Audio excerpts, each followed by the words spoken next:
सागर अनिल सिंग राऊळ माझं नाव आहे. रात्री 1:30 पावणे 2-2:30 वाजेच्या दरम्यान इथे घराला आग लागली होती दरवाजाला. आणि त्या मावशीने त्यांचा आवाज आला मला. मी उठलो आणि दरवाजा उघडला, म्हणजे पाणी टाकून ते आग विझवली आणि दरवाजा उघडला. मग कसं समजलं तुम्हाला हे?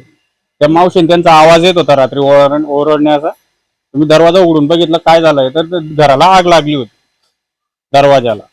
आग कशी लागली होती? आग एकदम मोठी होती, पेट्रोल टाकून लावलेली होती आग. कोणी लागलं ते आता काही समजलं नाही का तुम्हाला? नाही, ते काही दिसले नाही. ते तोपर्यंत पळून गेले कोण होते तर. काही समजलं का कोण होतं ते? नाही, ते कोणीच समजलं नाही कोण होतं तर. कारण एक 2-3 मिनिटानंतर आम्हाला ते समजल्यानंतर आम्ही बाहेर आलो. पेट्रोलची बाटली पण तिथे पडलेली आहे, माचीस पण तिथे पडलेली आहे. त्यामुळे ते लवकर लक्षात आलं आणि विझवलं. कशावर आले होते ते? ते मोटरसायकलवर आले होते. मोटरसायकलवर आले होते. कसं काय कळालं तुम्हाला? सीसीटीव्ही कॅमेरा आम्ही चेक केला. इथे बाजूला दुकान आहे, तिथे सीसीटीव्ही कॅमेरा लावलेला होता. त्याच्यावर ते चेक केलं तर ते दिसतंय. तोंडाला रुमाल वगैरे बांधलेले होते, टोपी होती.